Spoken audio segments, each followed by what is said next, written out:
আলাইকুম ওয়া রাহমাতুল্লাহি ওয়া বারাকাতুহু। সম্মানিত দর্শক, খুবই গুরুত্বপূর্ণ কিছু কথা নিয়ে আজ আপনাদের সম্মুখে হাজির হলাম। আশা করি না টেনে সম্পূর্ণ ভিডিওটি দেখবেন, তাহলে আপনি বুঝতে পারবেন যে আল্লাহ পাক রব্বুল আলামিন আপনার প্রতি খুশি না নারাজ, এর লক্ষণ কয়টি ও কি কি। দর্শক, ৯টি লক্ষণ দেখলেই বুঝবেন আল্লাহ আপনার প্রতি রাগান্বিত। খুবই দামি কিছু কথা, ধৈর্য ধরে শুনলে অবশ্যই আপনি এই কাজগুলো থেকে বিরত থাকতে পারবেন, আল্লাহ তাআলাকে সন্তুষ্ট করতে পারবেন। আল্লাহ তাআলা যার প্রতি অসন্তুষ্ট তার দুনিয়া ও আখিরাত বরবাদ, আর আল্লাহ তাআলা যার প্রতি সন্তুষ্ট তার দুনিয়া ও আখিরাত কামিয়াব। সুতরাং ৯টি লক্ষণ দেখলেই বুঝবেন আল্লাহ তাআলা আপনার প্রতি রাগান্বিত। সেই ৯টি লক্ষণ কি? দেখুন আমার ভিতরে, আপনার ভিতরে, এই জাতির ভিতরে সেই ৯টি লক্ষণের কোনো একটি লক্ষণ আছে কিনা।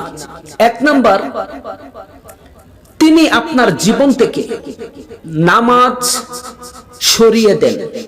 যার প্রতি আল্লাহ তাআলা নারাজ, তার জীবন থেকে সালাত মানে নামাজ সরিয়ে দেন, সে নামাজ পড়ে না। ২, আপনি হারাম সম্পর্কে আটকে আছেন কিন্তু বের হয়ে আসতে পারছেন না, বুঝবেন আপনার উপর আল্লাহ তাআলা নারাজ। ৩ নাম্বার, আপনার খারাপ বন্ধুদের সংস্পর্শে আছেন কিন্তু ভালো বন্ধুদের কাছে আসতে পারতেছেন না, মনে রাখবেন আপনার উপর আল্লাহ তাআলা নারাজ। ৪ নাম্বার, আপনি আপনার পিতামাতার প্রতি অসম্মানজনক কিন্তু সম্মানজনক হতে পারলেন না, মনে রাখবেন আপনার প্রতি আল্লাহ তাআলা নারাজ। ৫ নাম্বার, আপনি পাপের পর পাপ করছেন কিন্তু পাপ থেকে বেরিয়ে আসতে পারতেছেন না, মনে রাখবেন আপনার প্রতি আল্লাহ তাআলা নারাজ। ৬ নাম্বার, আপনি খুব বেশি সময় নষ্ট করছেন দুনিয়ার পিছে অযথা, কিন্তু আল্লাহ তাআলার জন্য ১টা মিনিট সময় ব্যয় করতে পারতেছেন না, মনে রাখবেন আপনার প্রতি আল্লাহ তাআলা নারাজ।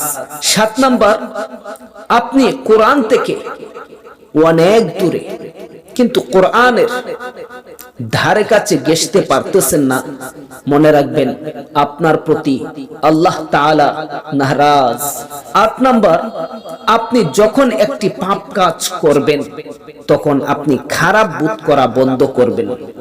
অর্থাৎ আপনি যখন পাপ কাজ করেন আপনি মনেই করেন না যে সেই কাজটা পাপ কাজ, সেই কাজটা খারাপ কাজ, সেই কাজের কারণে, সেই পাপের কারণে আল্লাহ আমার প্রতি নারাজ হচ্ছেন, আপনার দিলের ভিতরে এটা আসেই না, মনে রাখবেন অত্যন্ত খারাপ কাজ করার পরেও আপনার ভিতরে যখন খারাপ বলতে কিছুই অনুভূতি সৃষ্টি হয় না, তখন মনে রাখতে হবে আপনার উপরে সবচেয়ে বেশি রাগান্বিত আল্লাহ তাআলা। ৯ নাম্বার, আপনি আল্লাহর কাছে ক্ষমা চাওয়া বন্ধ করবেন। অর্থাৎ আপনি আল্লাহ তাআলার কাছে মাপ চান না, মাপ চাওয়ার মনটাও চাই না, মাপ চাওয়ার ইচ্ছাও জাগে না, মনে রাখবেন আল্লাহ তাআলার প্রতি, আপনার প্রতি আল্লাহ তাআলা অত্যন্ত নারাজ হয়ে আছেন। দর্শক, দুনিয়ায় কোনো মানুষের কাছে যদি কোনো মানুষ বারবার যায় সে রাগান্বিত হয়। যদি দুনিয়ার কোনো ঘরে একজনের ঘরে অপরজন কিছুক্ষণ পর পর যায়, প্রতিদিন যায়, তাহলে তার সম্মান কমতে থাকে ওই ঘরে। আর আল্লাহ তাআলার ঘর দুনিয়ার জমিনে যত রয়েছেন মসজিদ, জান্নাতের বাগান।